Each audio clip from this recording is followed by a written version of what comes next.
세상을 살면서 복 받기를 원치 않는 사람은 한 사람도 없을 것입니다. 이 복이라는 것은 보통 사람의 삶에 관련된 선악이나 행복, 불행의 모양을 나타내는 말로 쓰여지고 있는데요. 일상 속에서도 보면 복에 대한 말과 많은 상징들이 사용되어지는 것을 볼 수가 있고요. 특별히 우리 한국 사람들에게 복은 삶 속에 깊숙이 들어와 있다는 것입니다. 그래서 인사도 복을 많이 받으라고 복 많이 받으세요, 상대방에게 복을 빌어주는데, 여러분 복과 관련된 말들이 상당히 많아요. 복이 있다, 복이 찾아온다, 복이 달아난다, 복을 받는다, 복을 누린다, 심지어는 생긴 것도 복스럽게 생겼다. 그 정도로 복에 대해서 받기 원하고 복을 추구하는 삶을 살아간다는 것입니다. 그런데 세상에서 말하는 복은 운수나 행운과 같이 어떤 인간의 힘을 초월한 하늘의 힘에 의해서 주어지는 것으로 받아들이기 때문에 그런 복된 기운이 있기를 기원하는 것입니다. 여러분 성경에도 보면 복에 대한 말씀이 많이 나오거든요. 근데 이 복은 세상에서 말하는 운수, 우연히 찾아오는 어떤 행운으로 보아서는 안 된다는 거죠. 우리가 복을 받았다 그러면 믿는 사람들조차도 운이 좋았고 행운이라고 여기는 경우가 많이 있거든요. 근데 여러분 믿는 사람들이 사용해서 안 되는 말이 뭐냐? 운이 좋았다라는 말 절대 사용하지 마세요. 운이 좋은 것이 아니고 하나님이 도와주셨어, 하나님이 함께 하셔, 하나님이 도와주시고 함께 할 때 복이 임하게 되는 것입니다. 이 복이라는 것은 성경의 여러 개념의 단어들로 설명을 하고 있는데요. 복이 무엇인가? 하나님 보시기에 좋고 만족스러운 상태를 복이라고 표현할 수가 있습니다. 그래서 하나님이 세상을 창조하실 때마다 하셨던 말씀이 뭐예요? 좋았더라. 그죠? 인간을 만드시기는 심히 좋았더라. 하나님 보실 때에 만족스러운 상태가 되었기 때문에 심히 좋았더라라는 표현을 하신 것입니다. 이게 하나님의 복을 받은 것이죠. 그러나 아무리 세상적으로 번영을 하고 많은 것으로 소유했다고 할지라도 하나님 보실 때에 아름답지 못하다, 그러면 복된 상태라고 말할 수가 없다는 거예요. 복은 하나님이 기뻐하시는 상태. 여러분 이런 의미에서 우리들은 복을 받은 사람들이에요. 아멘? 그렇게 생각하고 계십니까?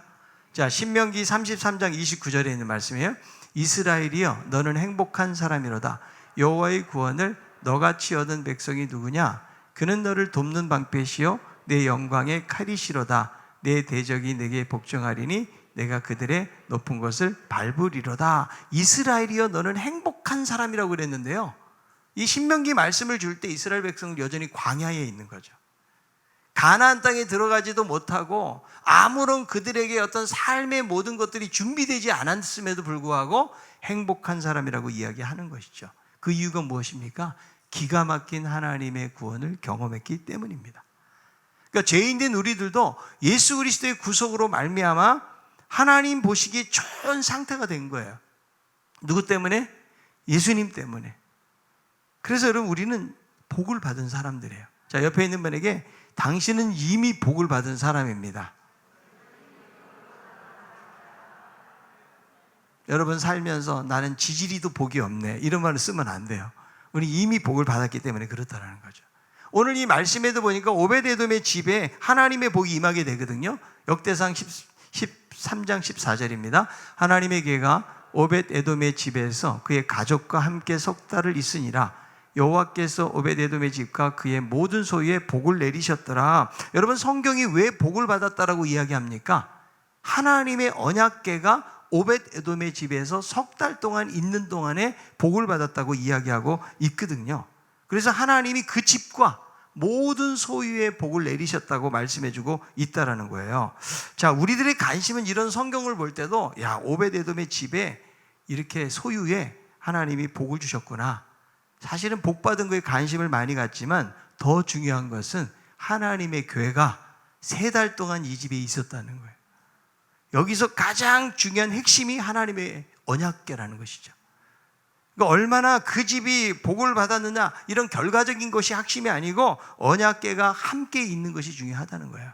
근데 오늘 본문을 보면 이 언약궤가 함께 있는 것 때문에 복을 받은 사람도 있지만 이 언약궤를 만지기만 했다가 죽는 사람도 등장하는 것을 보게 되죠.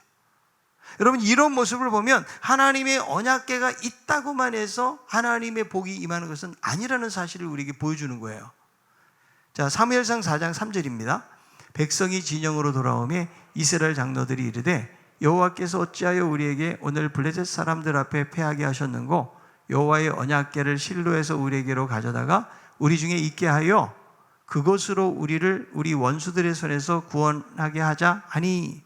자, 이스라엘 백성들하고 블레셋하고 전투를 시작을 했는데 여기서 4,000명이나 죽어요. 그래서 무슨 말 하는 거예요? 우리가 이렇게 전쟁에 패한 이유는 지금 언약궤가 없기 때문이다. 그래서 실로에 가서 언약궤를 가져오자고 이야기를 하는 것이죠. 그런데 결국 이 블레셋 전투에서 3만 명이나 되는 사람이 죽게 되거든요. 지금 이들은 왜 이 전투에서 졌다고 생각하고 있는 것일까요? 여호와의 언약궤가 전쟁터에 없다고 생각하기 때문에 그런 거예요. 그래서 그것을 가져다 놓기만 하면 하나님이 이기게 하실 것이다 라고 믿고 그것을 가져왔지만 실제로는 여기서 크게 패하게 되고 엘리의 두 아들 홈니와 비느하스가 죽임을 당하게 되고 그리고 언약궤마저 빼앗기는 그런 모습을 볼 수가 있어요. 그러니까 여러분, 개만 있다고 해서 이것이 미신적인 어떤 역할을 해내는 것은 아니라는 거죠. 이 당시 여러분 이스라엘은 영적으로 암흑기에 있는 거예요. 하나님을 찾지 않고 우상 숭배하는 가운데 있는데 그냥 언약궤를 가져다 놓기만 하면 하나님이 도우실 것이라는 그런 잘못된 생각을 이들을 가지고 있었다라는 거예요. 여러분, 이런 미신적인 생각이 우리에게도 있을 수 있어요. 성경책을 가지고 있기만 하면, 예? 그죠? 교회를 내가 그냥 나가기만 하면 하나님이 우리와 함께 하심을 모르는 사람이 어디 있어요? 그런데 우리는 그냥 형식적으로 어떤 태도를 취하면 그렇게 되리라는 생각을 얼마든지 가질 수가 있다라는 거예요. 여러분, 언약궤는 무엇을 의미합니까? 바로 하나님의 임재를 말해요. 하나님이 함께 하신다.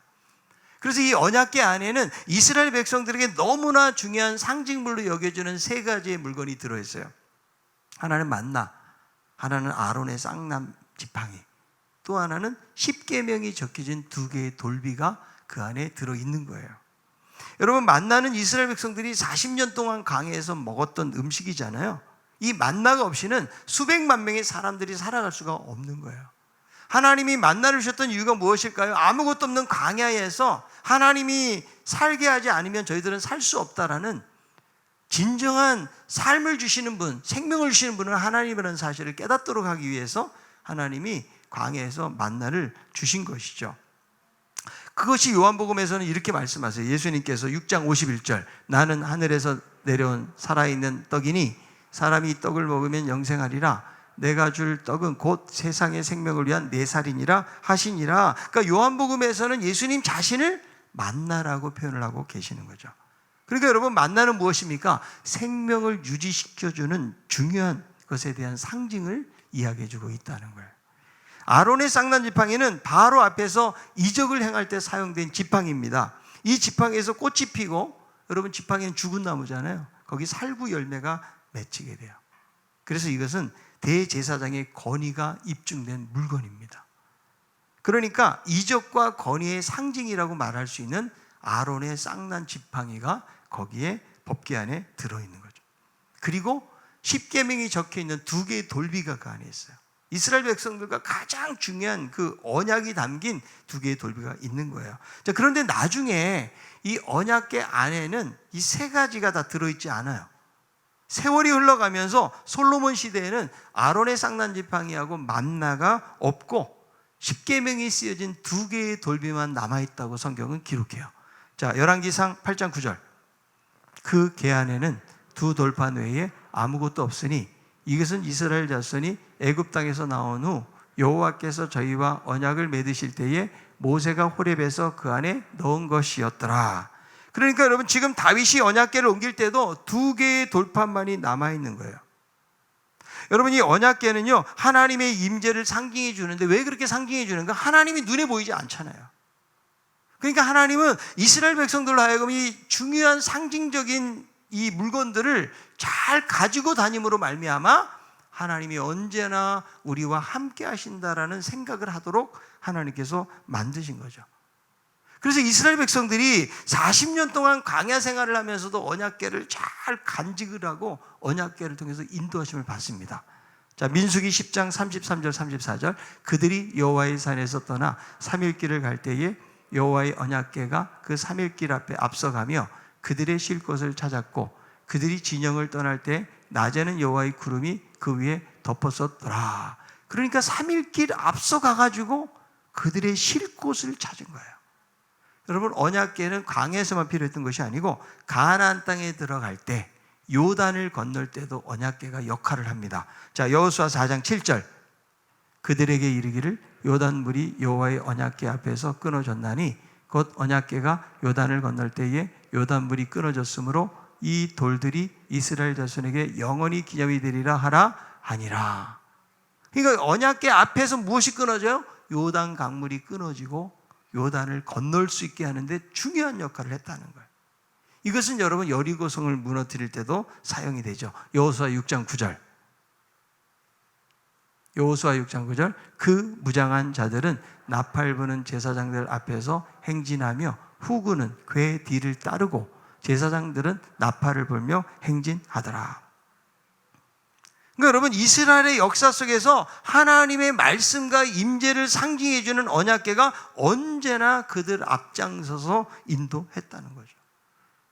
여러분, 이 언약궤가 갖는 의미가 뭐예요? 하나님이 함께 하신다. 임마누엘 하신다. 그래서 이 법궤를 가지고 다니면서 하나님이 우리를 떠나지 아니하시고 언제나 우리를 보호하시고 우리를 돌보시구나, 이런 생각을 하면서 언약궤를 간직을 했다는 거죠. 물론 여러분, 이 언약궤만 있으면 된다는 그런 미신적인 생각을 말하는 것이 아니죠. 실질적으로 그 백성들이 언약을 기억하고 그 말씀에 순종하며 살아가게 될 때에 하나님이 함께 하시고 도우신다, 이런 교훈들을 주고 있는 것입니다. 여러분, 오늘날 우리들은 언약궤는 없지만, 그러나 구약에서도 계속 언약궤만을 이야기하지만 그것은 하나님의 임재를 말하는 것이기 때문에 우리의 삶이 어떻게 살 때에 우리가 형통한 삶을 살 수가 있는가, 성경을 보면 하나님이 함께 하실 때예요. 자, 창세기 39장 2절 3절이에요. 여호와께서 요셉과 함께 하심으로 그가 형통한 자가 되어 그의 주인 애굽 사람의 집에 있으니 그의 주인이 여호와께서 그와 함께 하심을 보며 또 여호와께서 그의 범사에 형통하게 하심을 보았더라. 여러분, 요셉의 형통한 삶의 비결이 뭐예요? 하나님이 함께 하셨다는 거예요. 노예로 팔려가도 감옥에 들어가도 어떤 자리에 있어도 하나님이 함께 하실 때에 그의 삶을 인도하심을 이야기하고 있다는 거죠. 그래서 여러분, 우리의 삶 속에서도 하나님이 함께 하시면 우리는 하나님의 복을 경험하는 삶을 살게 되어지는 거예요. 83세에도 아프리카 선교를 했던 데이비드 리빙스턴이 영국 글래스고 대학에서 학생들에게 강의를 하는 거죠. 아프리카 대륙을 돌면서 수많은 위기를 넘기면서 복음을 전했던 이 리빙스턴의 경험담을 학생들이 주의 깊게 듣고 있는 거예요. 근데 강의가 마치자마자 한 학생이 손을 들고 질문하죠. 목숨을 잃을 뻔한 위기를 많이 만났는데 어떻게 용기를 잃지 않고 그 사역을 감당할 수 있었습니까? 여기에 대해서 리빙스턴이 말합니다. 다른 문화와 생각을 가진 사람들에게 복음을 전한다는 것은 생각 이상으로 힘든 일이었습니다. 그런데 저를 붙들어 줬던 것은 이 세상 끝날까지 내가 너와 함께 하리라, 이런 예수님의 말씀이었다라고 그는 고백을 하고 있는 거예요. 여러분, 우리들도 살다 보면은 여러 가지 삶의 두려움, 환경들을 만나게 돼요. 그럴 때 여러분, 우리가 잊지 말아야 될 것이 뭐예요? 하나님이 우리와 함께 하신다. 아멘. 여러분, 하나님이 우리와 함께 하시는 것을 믿지 않는 사람이 여기 이 자리에 있습니까? 다 믿고 있을 거예요. 그러나 그냥 함께 하신다 막연하게 추상적으로 믿고 있는 거하고 실질적으로 그분이 나의 삶을 인도하시고 보호하시고 또 역사하신다는 것을 정말 믿고 신뢰하고 사는 사람은 삶의 차원이 다를 수밖에 없다는 거예요. 여러분, 제자들이 예수님하고 갈릴리를 지나잖아요. 큰 풍랑을 만나요. 배에 그냥 물이 가득 찼으니까 지금 어부 출신들 많잖아요. 그들도 어쩔 수가 없어요. 근데 예수님은 배 뒤편에서 주무시고 계시죠. 막 깨우니, 선생님 우리 죽게 된 걸 왜 돌아보지 아니하십니까? 예수님이 일어나셔서 바람과 바다를 잔잔케 하신 이후에 어찌하여 너희들에게 믿음이 없느냐라고 예수님 말씀하시거든요. 여러분, 정말 주님이 우리의 삶 속에 함께 하심을 믿습니까? 네. 그분이 함께 하시면 아무리 인생의 위기를 만나고 당장에는 주님이 응답해 주지 않고 당장에 우리의 삶 속에 그렇게 주관하지 않는 것 같아도 그분께서 우리들의 삶을 인도해 주신다는 거예요. 여러분, 인생을 살다 보면 많은 일들을 경험하게 되죠. 정말 힘들고 어려울 때에 사람이 나에게 힘을 주는 게 아니에요. 하나님, 지금도 나를 떠나지 아니하시고 나를 지키시고 보호하시고 인도하시는 하나님, 그 하나님을 의지하는 게 뭐예요? 그게 믿음이에요. 여러분, 그런 믿음을 가지고 나아가는 우리 모두가 다 되시기를 바랍니다. 그래서 늘 주님과 함께 해야 돼요. 여러분, 구약에 하나님하고 동행하는 삶을 살았던 대표적인 인물이 누구예요? 에녹이라는 사람. 그래서 300년 동안 동행했다고 그랬는데, 이 동행한다는 말이 결혼한다라는 그런 부부관계를 의미하는 말을 사용해요. 여러분, 부부지간에 여러분 살다 보면 다투고 상대방이 얄밉게 느껴질 때가 있어요, 없어요? 아무도 없습니까, 여기는? 얄미워. 예? 살다 보면 부부지간에 함께 살고 있지만 나만 손해보는 것 같아. 예? 나는 막 열심히 일하는 것 같은데 별로 남편은 별로 열심도 없는 것 같고, 또 남편은 또 바깥에서 열심히 돈 벌면서 일하는 것 같은데 아내는 또 별로 하는 일이 없는 것처럼 느껴져가지고 부부 생활하면서 아마 좀 섭섭하기도 하고 나만 손해보는 것 같은 느낌을 가질 때가 있다라는 거죠. 그러나 그럼에도 불구하고 부부는 함께 걸어가는 겁니다. 여러분, 부부 관계가 되었다고 해서 항상 친밀하고 좋은 관계를 가지고 가는 것은 아니에요. 어떤 분은 적과의 동침을 하는 분들이 계세요. 여러분, 하나님이 우리와 동행하신다는 것은 그분과 지속적인 관계를 갖는 거예요. 그래서 마치 물가에 심기운 나무가 거기서 여러분 물을 통해서 영양분을 공급을 받는 것처럼 늘 주님과 교제하고 주님과 대화를 하고 주의 말씀 안에서 살아가는 것을 의미하는 것이죠. 그런데 여러분, 하나님이 우리와 동행하시면 여러분 좀 부담되지 않습니까? 여러분, 하나님 동행하시면 기쁩니까? 부담됩니까? 무슨 말인지 못 알아듣겠어요, 제가. 예? 예. 사실은 주님이 동행하신 기뻐요. 근데 우리의 마음속엔 또 어떤 마음이 있냐면 조금은 하나님하고 떨어지고 싶은 마음이 있는 거예요. 왜냐하면 항상 착하게 살아야 돼. 그리고 용납하지 못할 사람도 용납을 해야 돼. 예수님 말씀대로 살아야 되니까. 그리고 우리에게 엄청난 헌신과 순종을 요구하실 것 같은 그 생각 때문에 사실은 조금은 가까이 하기에는 너무 먼 당신처럼 이렇게 하나님에 대해서 그런 마음이 한켠에 우리 안에 있다라는 거예요. 그런데 여러분, 살아보세요. 솔직히 하나님하고 동행하면 누가 더 신경 쓰고 세워줄 게 많겠어요? 아버지하고 아들이 여러분 손을 잡고 가잖아요. 그러면 누가 채워줄 게 많아요? 아들이 꽤 이제 아빠 손도 잡아주고 꽤 하는 것 같지만 사실은 아버지가 아들을 챙기고 채워줄 것들이 너무나 많이 있다는 거죠. 사실은 말도 안 듣고 끊임없이 자기의 방식으로 이끌어간 우리들을 보면서 하나님이 정말 답답하실 때가 많을 거예요. 여러분, 자식들도 키우다 보니까요, 그런 생각을 느낄 때가 참 많아요. 아이들 보니까 참 답답해요, 어쩔 때는. 예? 그냥 부모 뜻대로 잘 안 되는 것들이 있잖아요. 근데 한편으로 어떤 생각하는지, 야, 하나님이 나를 보실 때도 얼마나 답답하실까. 그런 하나님의 마음을 자식 키우다 보면 느끼게 될 때가 있다라는 거죠.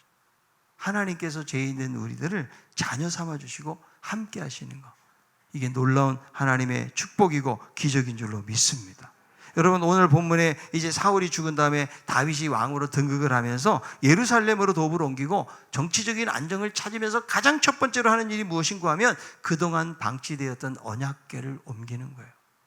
왜냐하면 언약궤가 너무 중요하기 때문에 새로운 신정국가 나라를 세우면서 하나님이 그동안 중요하게 여기셨고 그들의 삶을 인도하셨던 언약궤를 지금 다시 옮기고자 하는 것입니다.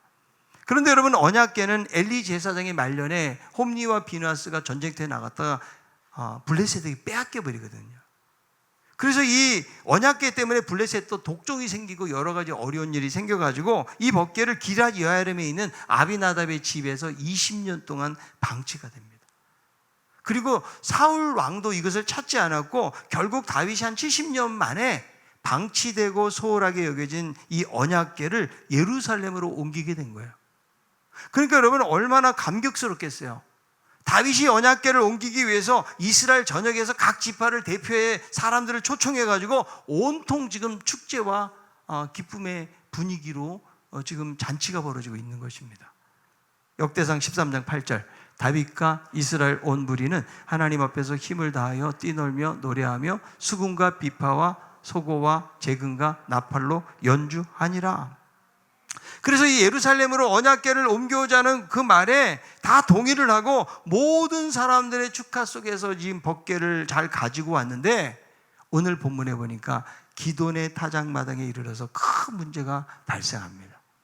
자, 역대상 13장 9절 10절입니다. 기돈의 타작마당에 이르러는 소들이 띠므로 웃사가 손을 펴서 궤를 붙들었더니 웃사가 손을 펴서 궤를 붙듦으로 말미암아 여호와께서 진노하사 치심에 그가 거기에 하나님 앞에서 죽으니라. 자, 이 궤를 운반하는 과정에서 지금 소들이 놀래가지고 뛰니까 이 하나님의 법궤가 떨어지게 생긴 거예요. 그래서 웃사가 그냥 급한 마음에 그 궤를 잡았는데 하나님이 진노하시면서 웃사가 그 자리에서 죽는 충격적인 사건이 발생이 되는 거예요.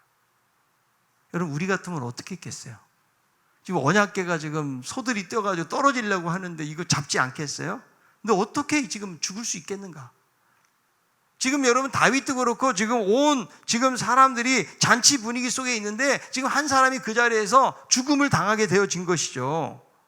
왜 웃사가 여러분 그것 때문에 죽게 되었을까?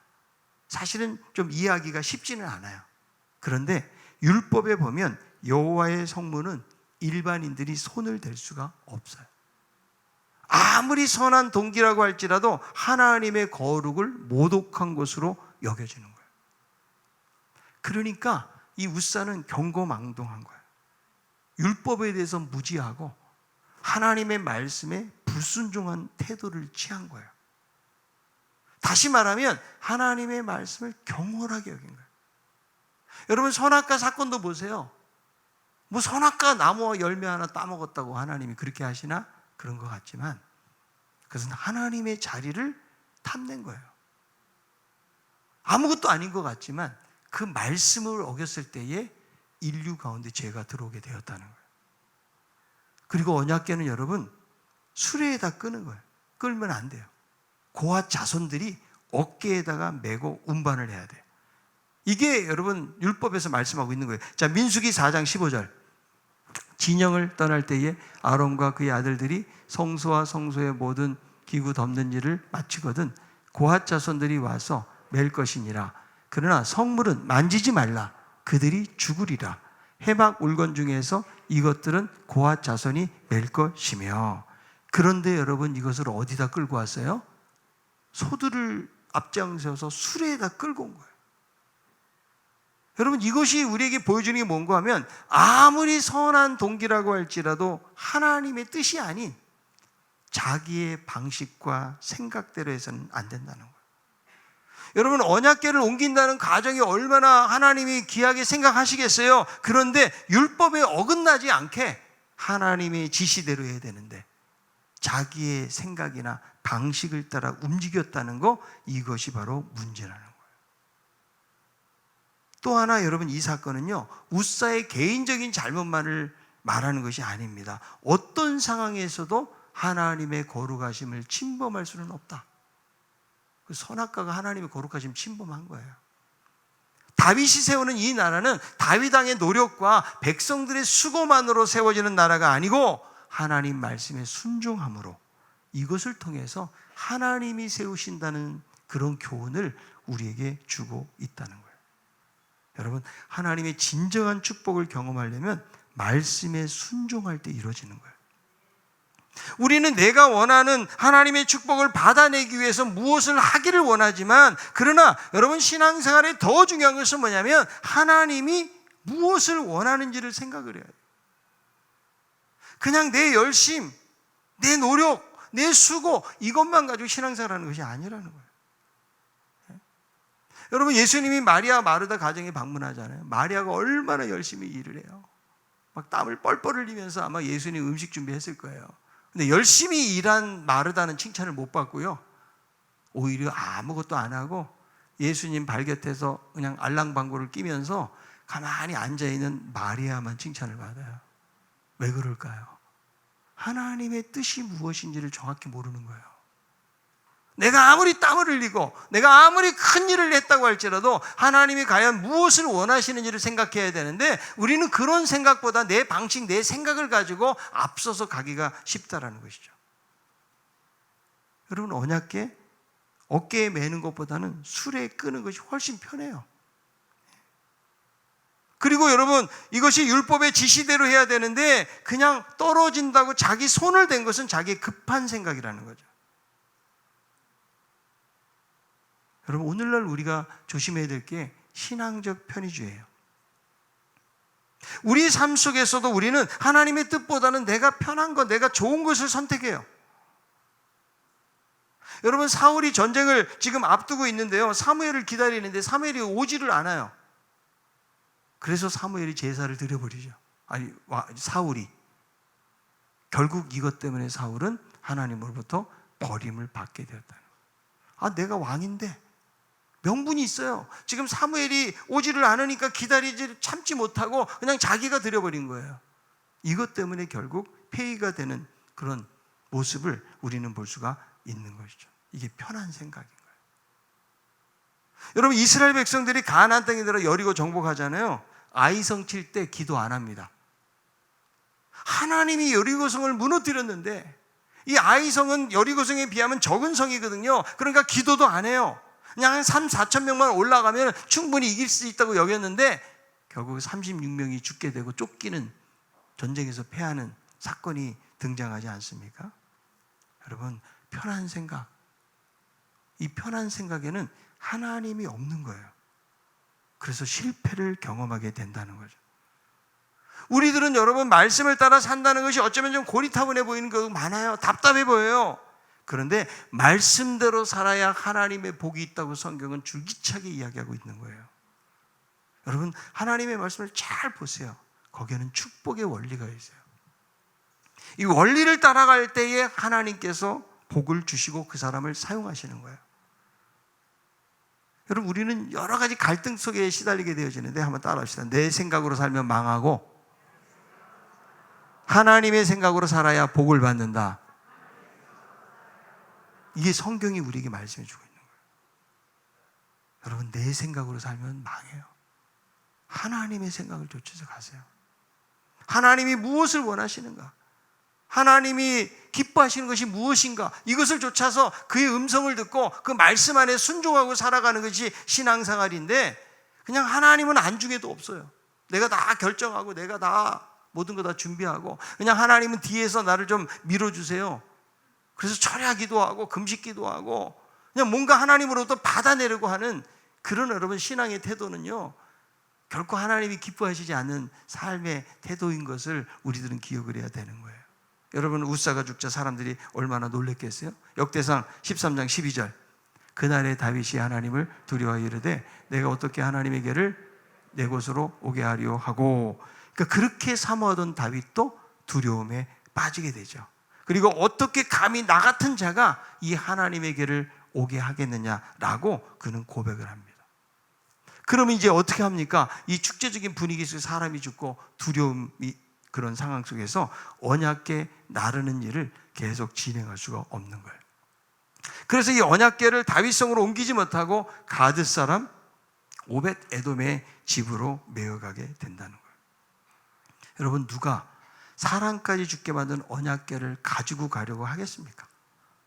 옆에서 건드리기나 만지지도 못하는 상황이잖아요. 어느 누구도 나설 수 없는 상황인데 이 가드 사람 오벳 에돔의 집으로 가게 된다고 성경은 이야기해요. 여러분, 이 안에서 오벳 에돔이 어떤 요청을 했는지, 어떻게 가게 됐는지 성경이 자세하게 설명하지는 않아요. 그러나 여러분, 오벳 에돔은 레위인이거든요. 많은 레위인들이 있어요. 그 중에서도 오벳 에돔이라는 사람의 가정으로 이것을 가지고 간다는 거예요. 여러분, 괜히 나섰다가 우사처럼 죽으면 어떡합니까? 지금 잔치집에 찬물을 끼얹고 다윗도 두려워하는 상황 가운데서 그 수많은 사람 가운데 오벳 에돔의 집으로 모시기로 한 거예요. 하나님은 이것을 소중하게 여기신 것이죠. 오벳 에돔은 자기가 죽을지도 모르는 두려운 상황 속에서도 언약궤를 기꺼이 맞아들이는 믿음의 결단을 했다는 거예요. 여러분, 우리도 이익이 되고 유리할 때는 누구든지 결단할 수가 있어요. 그러나 생명이 오가는 상황 속에서 목숨을 던져 결단한다는 것은 결코 쉬운 일이 아닌 거예요. 여러분, 신앙은 결단이 필요해요. 다니엘이 누구든지 한 달 안에 기도하면 사자굴에 들어간다는 사실을 알고도 그는 기도해요. 왜냐하면 문제보다 더 크신 하나님이라는 것을 믿었고 그 하나님을 두려워했기 때문에 그런 거예요. 우리들도 여러분 매일 물질 앞에서, 사람과의 관계 앞에서, 신앙 앞에서 끊임없이 갈등하게 될 때가 많이 있어요. 우리는 생각하고 계산하다가 결단을 미루거나 엉뚱한 결단을 하게 될 때도 많이 있어요. 여러분, 우리 그리스도인들은 하나님 중심의 결단을 해야 돼요. 내 방식, 내 경험이 아니에요. 내가 오랫동안 신앙생활을 했기 때문에 내가 그동안 살아왔던 생존의 방식을 가지고 우리는 판단하고 살아서는 안 된다는 거죠. 하나님은 과연 어떻게 생각하실까? 하나님이 무엇을 원하시는 것일까? 그래서 하나님의 말씀 안에서 우리가 결단하고 나아가면 나머지는 하나님이 책임져 주시고 인도하심을 우리는 믿고 나아가는 거예요. 그래서 여러분, 오베데돔은요, 이 일로 말미암아 문지기의 직분을 받는 축복을 누리게 됩니다. 자, 역대상 16장 30절 38절이에요. 다윗이 아삭과 그의 형제를 여호와의 언약궤 앞에 있게 하며 항상 그 궤 앞에서 섬기게 하되 날마다 그 일대로 하게 하였고 오베데돔과 그 형제 68명과 여두둔의 아들 오베데돔과 호사를 문지기로 삼았고, 그래서 성전을 지키고 법궤를 지키는 그 직무를 맡게 되는데 이것은 아무에게 맡겨주지 않는 거예요. 특별히 오베데돔에게는 남방문을 수비하게 했는데 이 문으로 왕이 통과를 하는 거예요. 그러니까 여러분, 이 가정에 하나님의 축복이 임한 거죠. 우리는 여러분 지금 이 말씀 속에서 문지기 그러면 아무것도 아닌 것 같지만 하나님 나라의 귀한 직분을 받게 되었다는 거예요. 저는 이 말씀을 보면서 그런 생각을 해요. 우리들도 신앙생활하면서 교회 안에서 여러 가지 직분을 받습니다. 목사가 되고 장로가 되고 권사가 되고 또 집사가 되고. 여러분, 이것이 얼마나 영광스러운 직분인 것을 여러분 생각하시면서 감당하십니까? 저는 그런 생각할 때 많아요. 야, 하나님이 어떻게 나에게 이렇게 목사의 직분을 맡기셨을까? 그래서 제가 좋아하는 찬양이 뭐냐면 은혜가 들어가는 찬양은 다 좋아해요.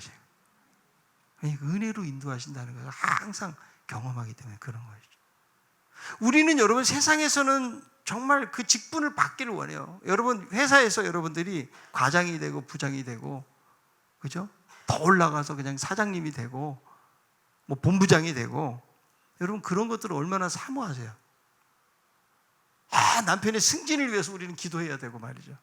그러나 여러분, 교회의 직분을 우리가 얼만큼 사모하고 있느냐?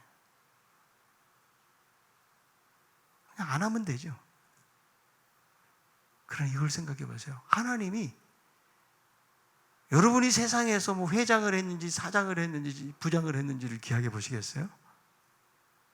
별로 하나님의 관심이 거기에는 없으세요.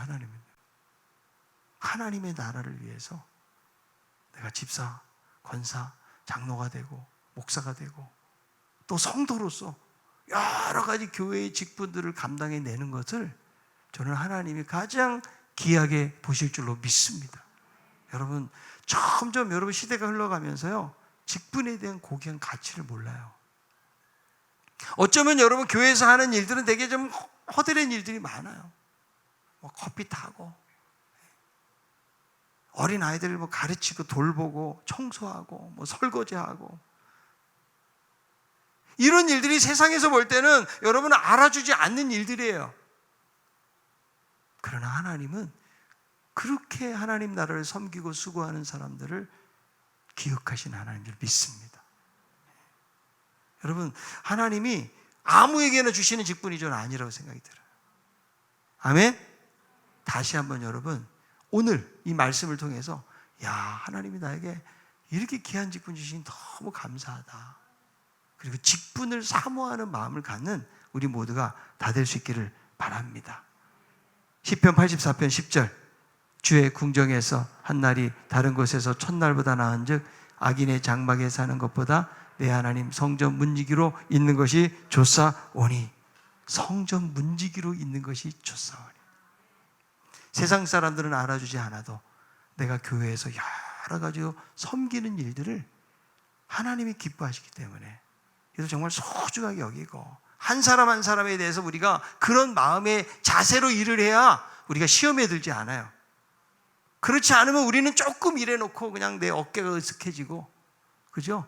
조그만 일로 말 듣고 낙심하게 되고 이런 자리에 가게 될 때가 참으로 많이 있어요. 우린 주님이 우리에게 이런 사랑을 부어주셨기 때문에 우리가 더 겸손한 마음으로 다른 사람을 돕고 섬기는 자리에 있는 거예요. 여러분, 이것이 저는 하나님의 축복을 받은 사람의 생각이 들어요. 여러분들이 교회를 나가면서도 오늘 그냥 예배 한번 드리고 올 것으로만 생각하지 마세요. 내가 오늘 어떻게 섬길 수 있을까? 내가 앞장서 있는 자리는 아니라 할지라도 힘들어하는 우리 어르신 손을 잡아주고, 함께 엘리베이터를 타고 좀 돕고, 어렵고 힘들어하는 사람들에 대한 그런 관심을 가지고 우리가 다가가 보세요. 여러분, 우리 교회는 달라지고 그것이 바로 천국이 되고, 하나님은 작은 소자에게 냉수 한 그릇 주는 것도 잊지 않는 하나님이시기 때문에, 하나님이 그걸 기뻐하시기 때문에 우리에게 맡겨진 그 직분에 대해서 소중하게 여기면서 최선을 다해서 섬기며 살아갈 수 있는 우리들 모두가 다 될 수 있기를 바랍니다. 여러분, 오벳에돔이 자손이 번창하는 축복을 받게 되거든요. 그에게 경건한 신앙의 아들 8명을 주셨는데 그 아들 중에서 다스리는 자가 나오고 큰 용사가 나오고 능력이 있어서 직무를 잘 감당을 하게 되는 거예요. 오벳에돔이 이 언약궤를 잘 모심으로 자손이 축복을 받는데, 언약궤를 모셨다는 것은 그냥 그의 집에 그냥 방치하고 있었다 이런 의미가 아니에요. 하나님 앞에서 헌신과 순종의 삶을 살았다는 의미죠. 하나님을 사랑하고. 그런 8명의 아들을 낳고 손자까지 자손이 62명, 가문이 번성하는 축복을 받아요. 그 자손들도 다 능력이 있어서 직무를 잘 감당하고 부유하고 형통한 삶을 살았다라고 성경은 기록하고 있어요. 여러분, 아버지 때는 잘 나가다가 자식 때에서는 신앙의 자리에서 떠나게 되고 쫄딱 망하는 그런 경우를 많이 보지 않습니까? 여러분, 오벳에돔이 먼저 하나님을 잘 경외했기 때문에 그 자손들도 그 아버지가 하는 모습을 본 거 아니겠어요? 여러분, 우리들이 신앙생활하는 거 우리 자녀들이 다 지켜보고 있다고요.